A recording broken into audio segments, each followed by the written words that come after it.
Fala, impressionadores! Nessa aula do curso básico de Python, a gente vai aprender sobre listas e inputs no Python. Como que você pega informações do usuário e como que você trabalha no Python com listas de informação de uma maneira eficiente. Quais são os principais métodos, as principais ferramentas e tudo mais. Vamos entender isso na aula de hoje, vamos lá!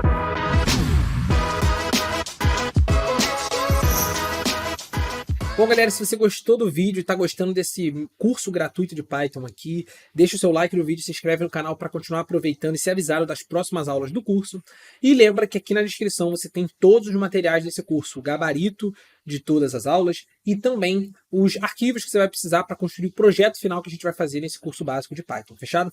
Então não deixa de pegar aqui na descrição.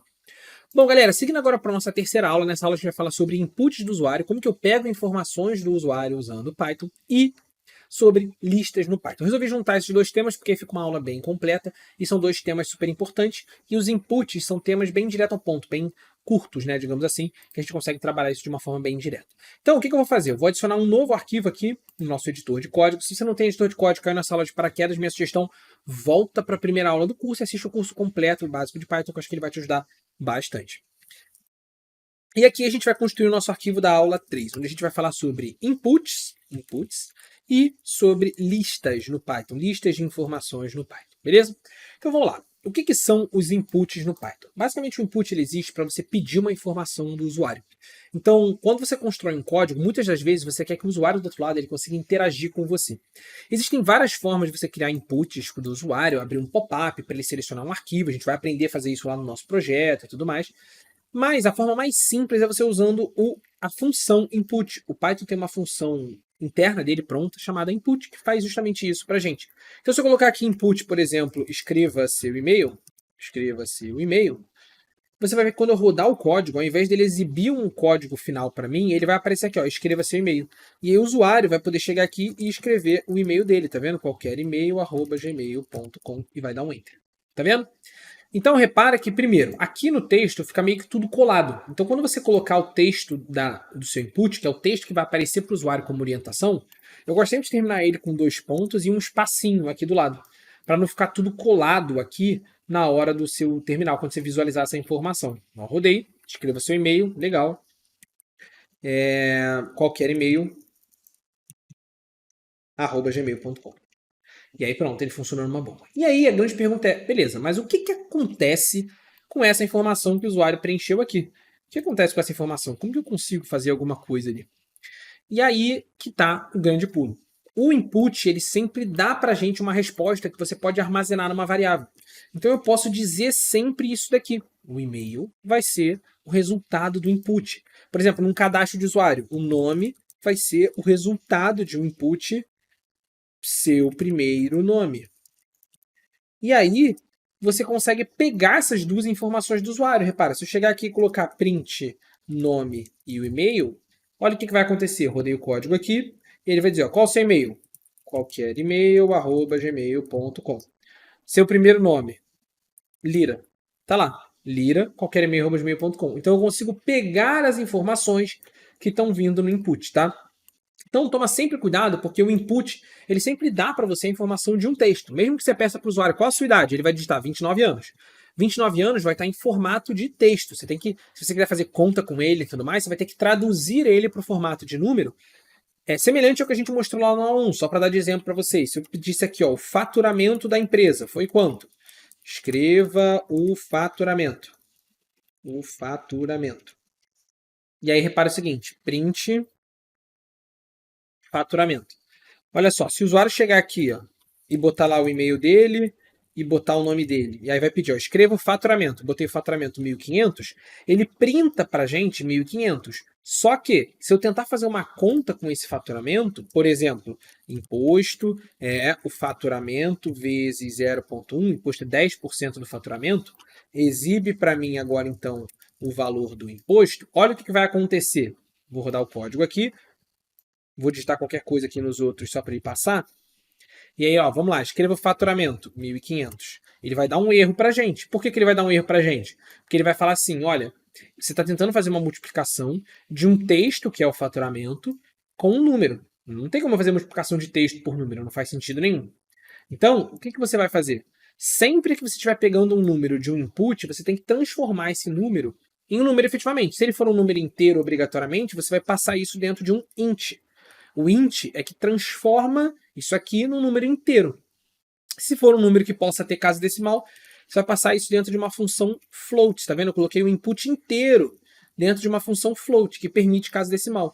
Então agora, se o usuário chegar aqui e preencher qualquer coisa, ó, preencher um valor lá no faturamento, ó, no faturamento ele preencheu 1.550, ele vai conseguir agora fazer a conta numa boa, porque ele transformou esse cara num float e aqui ele usou ele numa boa, tá? Então toma esse cuidado com o input, que o input ele é sempre, eu vou deixar isso aqui marcado como um comentário, tá vendo? Para vocês poderem visualizar isso sempre, mas lembra que o input ele sempre traz para você a informação como formato de texto. Se for um número, você tem que transformar ele em número manualmente, igual a gente fez aqui, eu ensinei para vocês agora, tá bom? Então, galera, é assim que a gente pega informações do usuário. Temos aqui os nossos inputs, temos aqui o nosso faturamento. E repara, com isso daqui, você já consegue imaginar como que os sites fazem aquele tipo de coisa. No seu cadastro, escreva o seu e-mail, escreva o seu nome. Você escreve o seu e-mail, escreve o seu nome. E aí depois os sites vão e falam assim para você, aparece uma mensagem no site falando assim, verifique seu e-mail tal, qual o e-mail que você preencheu, que coloca-se até o seu nome aqui, ó, fulano, verifique seu e-mail tal, que enviamos um link de confirmação.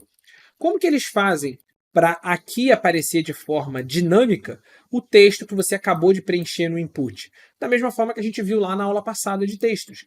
Aqui, eles substituem esse valor aqui, fulano, por quem? Eles botam um Fzinho na frente aqui, para formatar esse texto de maneira dinâmica, e ao invés de fulano, ele bota aqui o nome, e ao invés de verifique seu e-mail tal, ao invés de tal, eles botam o e-mail mesmo que estava aqui. Tá vendo?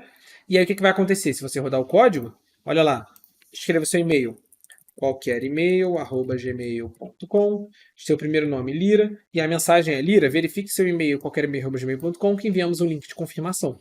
É assim que eles costumam fazer esse tipo de procedimento, tá vendo? Você consegue adaptar essas coisas. Então o input é isso que ele vai permitir, que você pegue informações do usuário e use as informações do usuário para tratar dentro dos seus códigos. E aí, para essa aula não ficar extremamente curta, eu resolvi incluir nessa aula também para a gente não ficar com um curso com muitas aulas pequenininhas, a parte de listas do Python, beleza? Então acabamos o primeiro tópico da aula, que é a parte de inputs, de pegar informações do usuário. Daqui para frente a gente pode fazer isso em qualquer exercício que a gente quiser, em qualquer exemplo, você pode sempre que quiser pegar uma informação do usuário, usar um input. Agora vamos falar sobre listas. Como que funcionam as listas no Python? As listas no Python elas têm uma estrutura específica. Então, por exemplo, digamos que você está trabalhando numa loja e você quer conseguir analisar as vendas dessa loja. As listas de vendas da loja elas vão existir quando você trouxer elas para o Python num formato muito parecido com isso daqui. Isso aqui é uma lista no Python. O que é uma lista no Python? Ela tem um nome como uma variável mesmo, você vai armazenar uma lista dentro da variável, e a lista ela é definida por colchetes. Você coloca colchetes e todos os itens ali dentro dessa lista. Todos os itens aqui dentro dessa lista. E aí, com isso, você começa a conseguir fazer análise e trabalhar com essas listas de uma forma eficiente. Por exemplo, eu posso querer calcular o total de vendas da minha lista. Como que a gente faz isso? Você pode somar, você pode usar a fórmula sum para somar todos os elementos da lista. Lira, mas você não ensinou para a gente que para somar era o sinalzinho de mais? Sim, só que aí eu precisaria fazer manualmente toda a soma de todos os elementos da lista, tá vendo? Mas é muito mais interessante você aplicar a fórmula soma para somar todos os elementos da lista. Isso daqui vai dar para você, soma dos elementos. Isso aqui vai dar para você o total de vendas que você teve num determinado dia. Por exemplo, print total vendas. Vou colocar esse início aqui do nosso código também em comentário, tá? Com a hashtagzinha aqui na frente, só para ele não ficar rodando sempre que a gente for rodar o nosso pedaço de lista, tá bom? E aí, olha lá, ele disse que 914 é a soma aqui de todos os elementos das nossas vendas, tá vendo? E ele faz isso de uma maneira muito eficiente. E algumas das coisas que a gente já aprendeu, a gente consegue usar aqui também. Por exemplo, o tamanho da lista. Imagina que essa lista aqui fosse uma lista de vendas dos vendedores. Então tem 1, 2, 3, 4, 5, 6. Eu quero saber quantos vendedores, se todos os vendedores, por exemplo, eu tenho 6 vendedores na minha loja, eu quero saber se todas as vendas aqui, se todos os vendedores cadastraram as vendas deles. Ou seja, se eu tenho 6 vendedores, eu deveria ter 6 valores de vendas aqui. Então eu vou verificar o tamanho da minha lista. Então, eu posso botar aqui, por exemplo, quantidade de vendas. que vai ser o len da minha lista de vendas, tá vendo? Len, não sei se você lembra, a gente usou isso lá nos textos, onde você pegava o tamanho do texto. Da mesma forma, len no Python vem de length, beleza? Então, isso a gente fez na aula 2 do curso básico. Então, tá vendo? O len da lista, se eu printar ele agora aqui com a quantidade de vendas, ele vai dizer para você que são 6 vendas, tá vendo? Então, ele dá para você aqui o tamanho da sua lista de vendas. Só que aí existem outros caras também super interessantes a partir do momento que você começa a trabalhar com listas, como, por exemplo, o máximo e o mínimo. Para você pegar o maior valor de uma lista, você pegar o max da sua lista. De forma parecida. Tá vendo que o Python ele tende a ser bem intuitivo? Se eu quero somar, sum da minha lista. Se eu quero pegar o tamanho, len, que é tamanho, length, né, em inglês, da minha lista. O maior valor, max da minha lista. O menor valor, mínimo da minha lista. Se eu rodar o código aqui, ele vai dizer, ó, maior valor 700, o menor valor 14. Legal. Só que se eu quiser pegar algum elemento específico da minha lista, por exemplo, qual foi o valor das primeiras vendas, das vendas, digamos que fossem 6 dias de venda, ao invés de 6 vendedores, fossem 6 dias de vendas. Como que eu faço para pegar o valor do primeiro dia ou o valor do último dia? Da mesma forma que a gente fazia com listas. Então, olha só, com listas, com textos. Com textos no Python e com listas no Python, você consegue selecionar um elemento de acordo com a posição dele na lista. E o Python, ele ordena as informações de 0 e vai andando de 1 em 1. Começa no 0 e vai de 1 em 1. Então, esse primeiro elemento é o elemento de índice 0. O segundo elemento é o elemento de índice 1. O terceiro é o de índice 2, índice 3, índice 4 e índice 5. Então, se eu chegar aqui para ele e pedir o vendas do índice 0, tá vendo? Sempre que você quer pegar um elemento de acordo com o índice dele, você passa isso entre colchetes. Então, o vendas índice 0 é o número 100, tá vendo? Que é a primeira venda. Os vendas de índice 1 é a segunda venda, tá vendo? É o número 50. E o vendas de índice menos 1 é o último elemento. É o 700. O 700, você consegue pegar ele com índice menos 1, ou índice 0, índice 1, índice 2, índice 3, índice 4 e índice 5. Ou passando em índice 5. Ele também vai conseguir pegar esse cara, o 700. Tá vendo? E aí você pode estar perguntando, beleza, Lira, legal e tal, bacana, mas com listas, normalmente eu quero saber do tipo de coisa se existe um elemento dentro de uma lista. Como, por exemplo, imagina que eu tivesse aqui uma lista de produtos, que são vários produtos lá da Apple. São os produtos da Apple que eu vendo na minha loja. Então eu tenho aqui o AirPod, eu tenho o iPhone, eu tenho o iPad, eu tenho o MacBook. E aí vem um cliente e pergunta para mim, vocês vendem o Apple Watch? Não sei, eu tenho minha lista de vendas. Aqui é fácil, né? Você bate o olho e fala assim, nossa, não vendo porque não está aparecendo aqui. Beleza, mas imagina que fosse uma lista com 1.500 produtos. Ou você tivesse construindo um sistema para o usuário digitar o produto e ver se vende ou não. Você vende o Apple Watch? Putz, não sei. Eu tenho que verificar se um produto existe dentro dessa lista. Como que você faz para verificar se um item existe dentro da lista? Olha lá o que você pode fazer. Você pode fazer o produto que você quer, por exemplo, Apple Watch, em lista. E aí ele vai dizer para você falso, se não existir. Lembra lá de variável booleana que a gente falou na primeira aula do curso básico? Ele vai dar para você um resultado booleano de verdadeiro ou falso. Apple Watch existe na lista produtos? Falso. Se eu botasse aqui iPhone existe na lista produtos? Verdadeiro, true. Tá vendo? E aqui que tudo começa a se conectar. Pensa comigo. Se o usuário, na hora de preencher para verificar se um produto existe na lista, tivesse preenchido tudo com letra maiúscula. Então vamos fazer uma junção de tudo aqui. Por exemplo, produto procurado, que o usuário vai fazer, o usuário que vai digitar. Então vai ser um input de pesquise pelo nome do produto. Esse input, o usuário vai digitar um produto. E aí eu vou querer printar se esse produto existe na lista ou não. Então eu vou printar se o produto procurado, que é o cara que vem como resultado do meu input, existe na minha lista de produtos ou não. Olha só, se eu rodar o código aqui agora, eu posso chegar aqui e digitar iPhone, e ele vai dizer true, existe o produto na lista. Eu posso digitar aqui, por exemplo, Apple Watch, e ele vai dizer que não existe na lista. Falso. Só que o que acontece se eu pegar, rodar isso aqui e digitar assim, iPhone, tudo em letra maiúscula? Olha lá o que vai acontecer. Falso. Ele vai dizer que não existe. Mas, o produto iPhone existe. Qual é o problema? O problema é que ele digitou com letra maiúscula.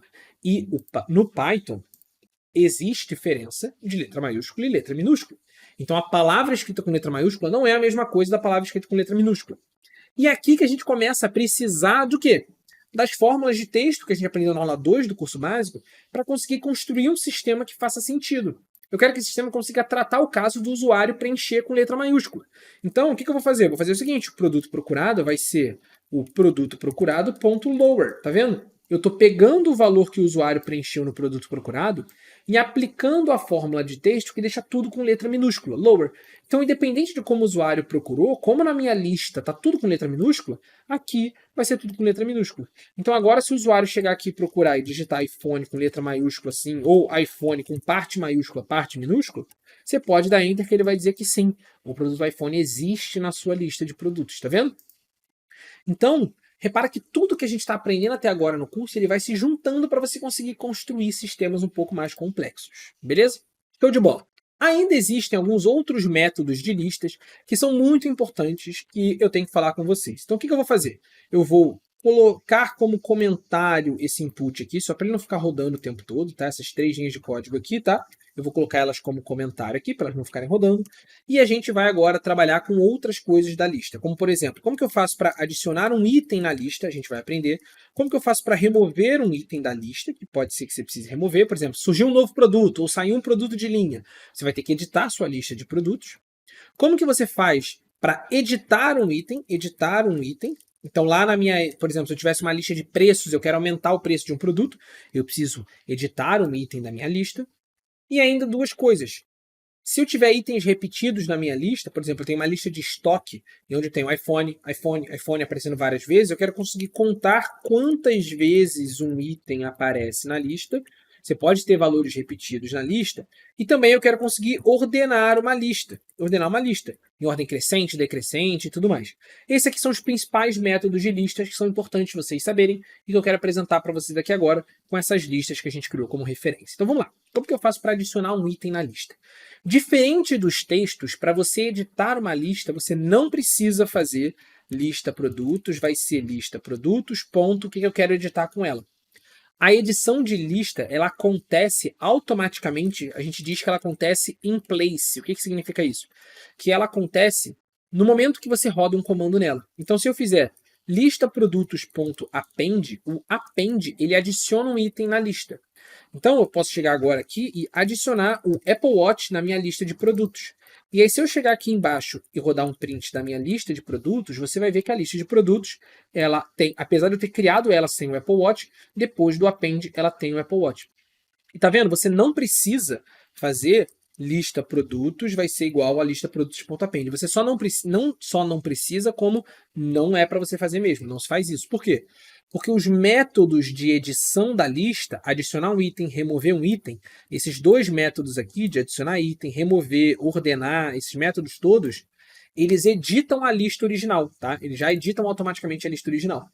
Então, mesma coisa, para remover um item, eu vou fazer lista produtos.remove e o item que você quer remover, Apple Watch. Tá vendo? Apple Watch. E aí, repara o seguinte, se eu printar essa lista aqui depois, olha lá, eu vou printar ela antes com todos os produtos e depois com o remove aqui, tirando o Apple Watch. Existe uma outra forma de remover, que é o lista produtos.pop.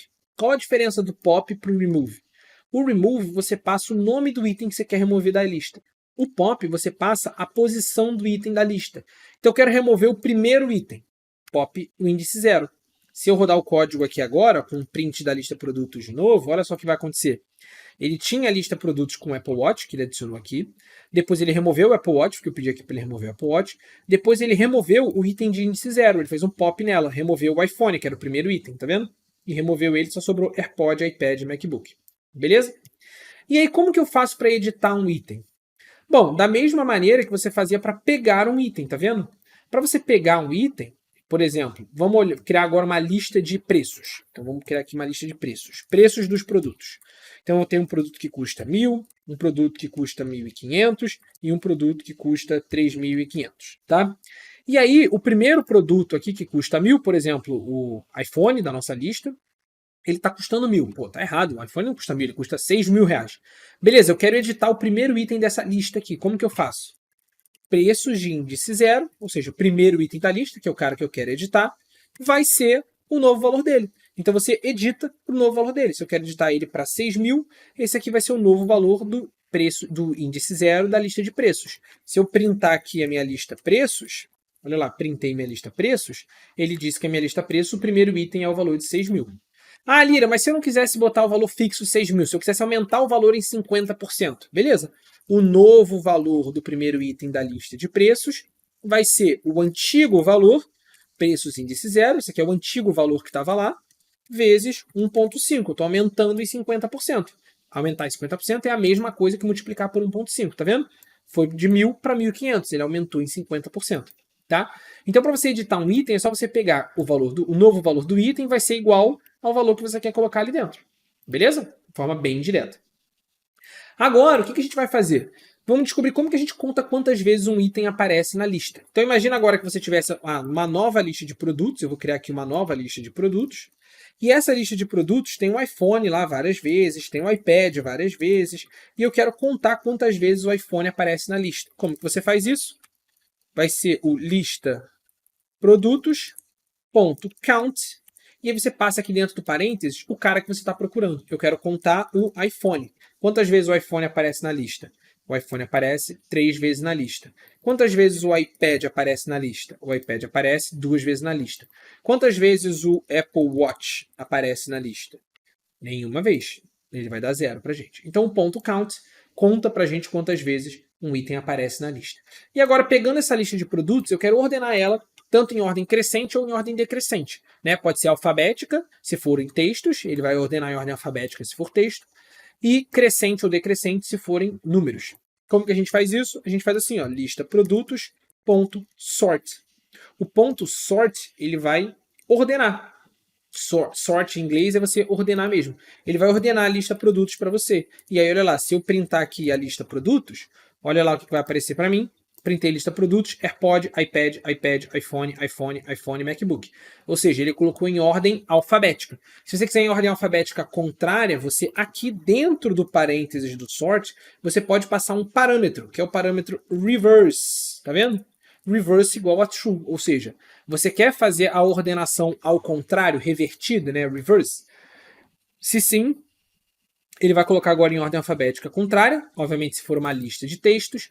Se for uma lista, por exemplo, de números, como os preços, olha lá, vou colocar aqui, na verdade vou pegar essa lista de vendas, que a gente não editou ela, né? É a lista de vendas aqui, ó. A lista de vendas original ela é 100, 50, 14, 20, 30, 700. Se eu quiser agora ordenar minha lista de vendas, ó, vendas.sort, reverse igual a true, ele vai ordenar em ordem decrescente. Se eu tiver sem o reverse igual a true ou com o reverse igual a falso, tanto faz, ele vai ordenar em ordem crescente. Beleza? Então, galera, esses aqui são os principais métodos de lista. Vocês podem ver as aplicações que a gente tem. Sempre que você estiver trabalhando com uma lista de informações e tudo mais, sempre você vai precisar usar listas. E os inputs também, a gente foi conectando as coisas que a gente fez até agora nesse curso básico com isso, beleza? Bom, por essa aula a gente vai encerrar por aqui. Na próxima aula a gente vai começar agora a trabalhar com condições no Python. E aí vai começar a ficar mais interessante o que a gente está fazendo aqui. Vamos lá, um grande abraço, até a próxima aula.